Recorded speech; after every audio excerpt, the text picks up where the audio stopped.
Hello friends, तो कैसे हैं आप लोग। दोस्तों, चाइनीज़ गवर्नमेंट ये मानती है कि ताइवान उन्हीं का एक प्रोविंस है और इवेंचुअली ताइवान चाइना का एक पार्ट बन जाएगा। वहीं ताइवान में कुछ लोग ये मानते हैं कि हो सकता है कि ऐसा फ्यूचर में हो, बट वहीं कुछ लोग ये मानते हैं कि ताइवान एक सेपरेट कंट्री है, चाहे इसमें इंडिपेंडेंस डिक्लेयर किया गया हो या नहीं। इस डिस्प्यूट की वजह से चाइना ताइवान में लगातार इन्वेजन्स कर रहा है और उसे फोर्सफुली डिप्लोमेटिक और मिलिट्री मीन से ऑक्यूपाई करने की पूरी कोशिश कर रहा है। दोस्तों, आज के वीडियो हम दोनों कंट्रीज़ के हिस्ट्री के बारे में जानेंगे।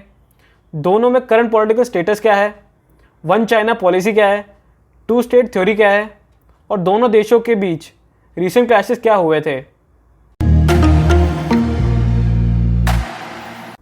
दोस्तों, चाइना और ताइवान पहले एक ही कंट्री हुआ करते थे जिसका नाम था रिपब्लिक ऑफ चाइना, जो कि एक सोवरेन स्टेट था मेनलैंड चाइना में। रिपब्लिक ऑफ चाइना 1912 में किंग डायनेस्टी को ओवरथ्रू करके इस्टेब्लिश की गई थी। 1912 से 1949 तक आरओसी में एक ही मेन पार्टी थी, केएमटी पार्टी, जिसके पहले प्रेसिडेंट थे सुन यात सेन। ये गवर्नमेंट 1912 से 1917 तक चली। फिर 1917 में किंग डायनेस्टी ने दोबारा अपनी थ्रोन ली, पर सिर्फ कुछ ही टाइम पीरियड के लिए, क्योंकि 1921 में केएमटी पार्टी ने फिर से अपनी गवर्नमेंट इस्टेब्लिश करी, वो भी चाइनीज़ कम्युनिस्ट पार्टी की हेल्प से। अब आरओसी में दो मेन पार्टीज़ थी, केएमटी पार्टी और सीसीपी पार्टी। पर 1946 में सीसीपी और केएमटी दोनों के बीच सिविल वॉर हुई, जिसमें सीसीपी ने केएमटी को ओवरथ्रू करके मेनलैंड चाइना में अपनी कंट्री इस्टेब्लिश करी, पीपल्स रिपब्लिक ऑफ चाइना। और ROC government island of Taiwan में चली गई, जिसमें उन्होंने ताइवान के साथ साथ उसके नियर बाय आइलैंड्स पे भी अपना कंट्रोल लिया, जिसमें ताइवान उनकी मेन कंट्री थी। आरओसी गवर्नमेंट ताइवान चली तो गई थी, बट उन्होंने ये बताया कि आरओसी के पास ही चाइना की राइटफुल गवर्नमेंट है, जिसमें चाइना, ताइवान और मंगोलिया इंक्लूडेड हैं। इसके बाद आरओसी यूनाइटेड नेशंस, जो कि 1945 में इस्टेब्लिश किया गया था, उसका फाउंडिंग मेंबर बन गया। पर 1971 में आरओसी ने अपनी सीट लूज़ कर दी थी और वो सीट पीआरसी यानी कि पीपल्स रिपब्लिक ऑफ चाइना को दे दी गई।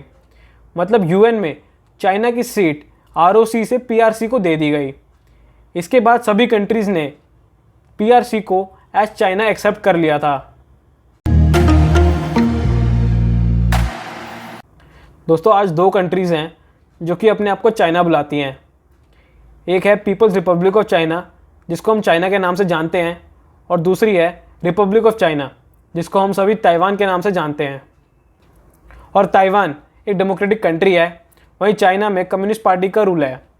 और दोस्तों, आप सभी ने सुना होगा कि रिसेंटली चाइना और ताइवान दोनों के बीच टेंशन्स बढ़ती जा रही हैं और हो सकता है कि चाइना ताइवान में इन्वेड करे।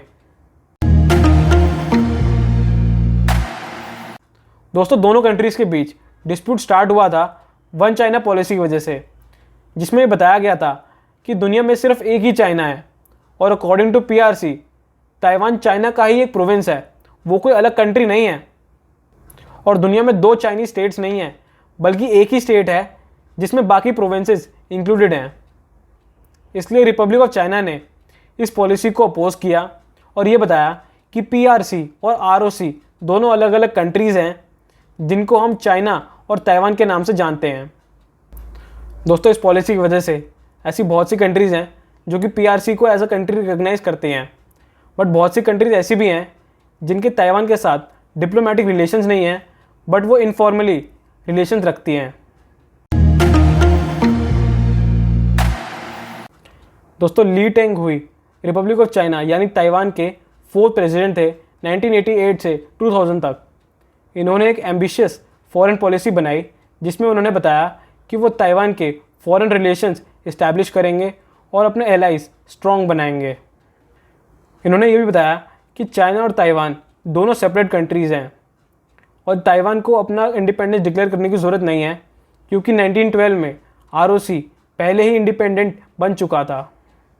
फिर दोस्तों, साई इंग वेन, जो कि एक टैलेंटेड पॉलिटिकल लीडर हैं, उन्होंने ली की टू स्टेट थ्योरी को सपोर्ट किया। वहीं जी जिनपिंग, जो कि फ्यूजन प्रोविंस के गवर्नर थे, उन्होंने ये बताया कि वो इस टू स्टेट थ्योरी को बिल्कुल नहीं मानते और दोस्तों तब से ही दोनों कंट्रीज़ के बीच टेंशन बढ़ती गई। मतलब ये आज की राइवलरी नहीं है, बल्कि 20 साल पुरानी राइवलरी है, जिसमें अब साई इंग वेन ताइवान की प्रेसिडेंट बन चुकी हैं और Xi Jinping People's Republic of China के प्रेसिडेंट हैं। दोस्तों मई 2020 में ताइवान की प्रेसिडेंट साई इंग वेन ने यह बताया कि वो चाइना की one country two system policy का पार्ट नहीं बन सकते।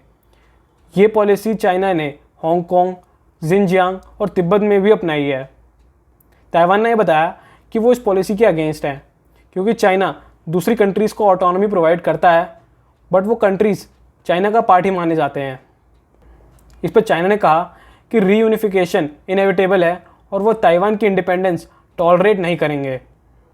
और दोस्तों कोविड-19 के पीरियड में चाइना को बहुत सा क्रिटिसिज्म फेस करना पड़ा है, जैसे USA, European union, Japan, Australia और इंडिया अब चाइना के अगेंस्ट बोल रहे हैं और हो सकता है कि ये कंट्रीज़ अब ताइवान को सपोर्ट करें। तो उम्मीद है दोस्तों आपको मेरा वीडियो पसंद आया होगा। इसे लाइक और मेरे चैनल को सब्सक्राइब करना ना भूलिएगा और आप मुझे कमेंट में लिख के बताइएगा कि आपको ये वीडियो कैसी लगी और आपका इस टॉपिक पे क्या सुझाव है। तो अब हम मिलते हैं अपने अगले वीडियो में। धन्यवाद।